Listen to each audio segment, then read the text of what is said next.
Round 2. A 5-MeO DMT trip report by Bree, uploaded to earwig.org on March 6, 2009. As I pause to reflect on what I experienced nearly 30 hours ago, the most profound moment of my life, I am filled with utter disbelief. My first true experience with 5-MeO DMT was nothing short of amazing, although such a word is painfully lacking. I've experimented with various other hallucinogens, but that is irrelevant. None of them compared to the state of being that is 5-MeO DMT. Nothing could have prepared me, even when I thought I was ready. Previous hallucinogenic experiences were only a fake security blanket. My friend and fellow psychonaut B took it upon himself to order 200 milligrams of this fruity smelling tryptamine. Previous to this experience, we had tried it once, with maybe 3 milligrams. Although the effects were very present, they were not particularly convincing or unique. We knew we had to go further. The spirit of the tryptamine was calling us. We set a date a week later, to divulge in the so-called void. When the day came, B backed out. He had tried it alone 2 days earlier in his room, and didn't wish to trip again so soon. I didn't blame him. I declared that if I was going to trip, I didn't want it to be in a house around insignificant material possessions. It had to be outdoors. We agreed to journey into a nearby forest.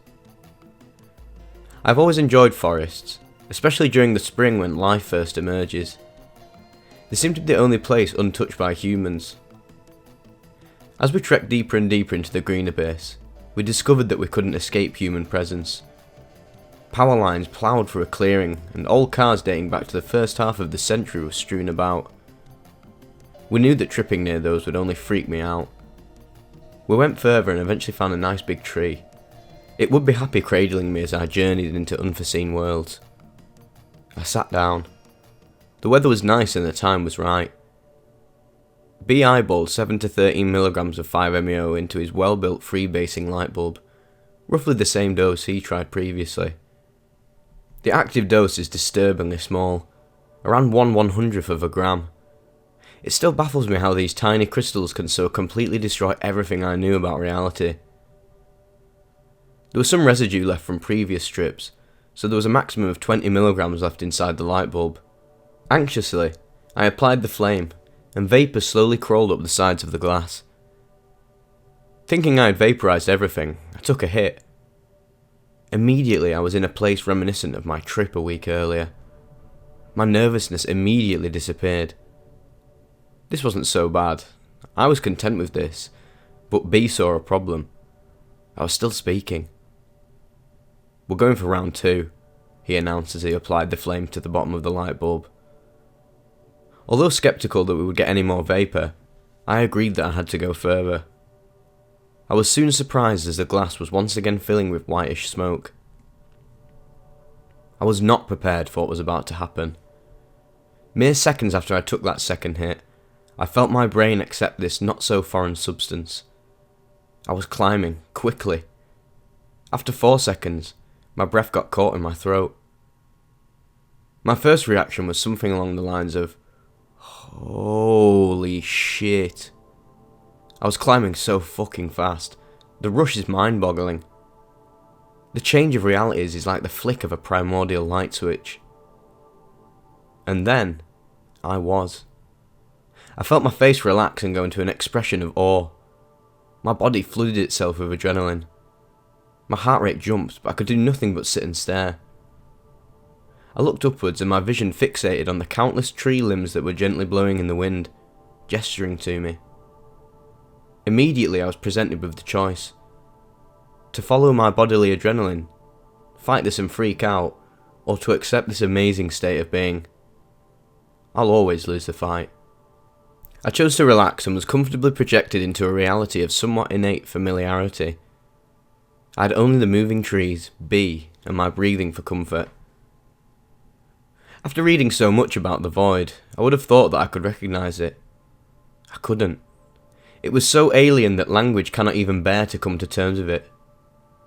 Society makes up words like tripping to try to standardise what it's like to feel this, but language always falls short, especially amongst those who have never felt it themselves. You have to experience it yourself for that word to have true meaning. This was not a visual trip. I saw relatively little movement. Applying a negative tone, one could describe it as being effectively brain dead. Seeing it positively, one could describe it as being in heaven. Much like an analogy for life itself, it all depends on how you look at it. I had no thoughts. Time lost any meaning. There was no me. I was simply an observer. Everything that I knew to be me vanished in a split second, and I was left with nothing but the movement of the trees. Imagine perceiving non-existence. Was I on Earth? Was I dead? I feel as though I stumbled onto a divine truth, the meaning of life. This is what life is about. This is what humans have been striving for since their very beginnings. This was humanity praying to the heavens. This was humanity performing sacred rituals. I could see the earliest human beings smoking toad venom. This is it. This is why humans do drugs. Beautiful. A couple minutes later, as the trip subsided, I re-entered myself and felt a sense of relief. What just happened? I realised I could look elsewhere than the treetops. Looking down, I saw the forest green stretch into infinity. I was still feeling a very nice afterglow. Everything was divine and I was happy. I felt a new reason to live.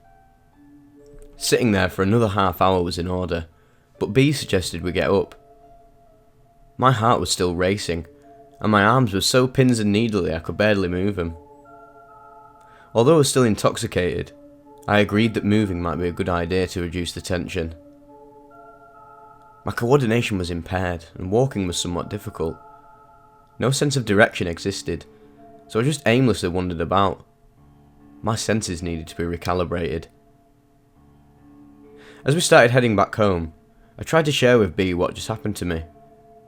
My emotions were rampant, and I started getting choked up.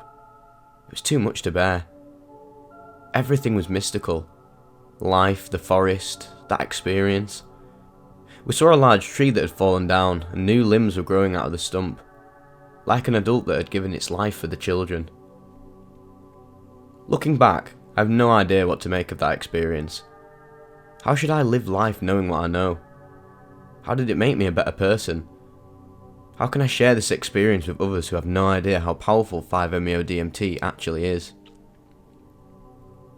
These are difficult questions that I will be reflecting on for my life. 5-methoxy and N-dimethyltryptamine provided the most altered state of consciousness I have ever experienced. Its intensity completely overtook me, and I let myself go. For some, I can easily see this drug being too overwhelming. Exercise caution. This is the most sacred drug I have the most utmost respect for. That said, I won't turn it into something recreational. For anything to be gained, I believe that my experiences should be few and far between.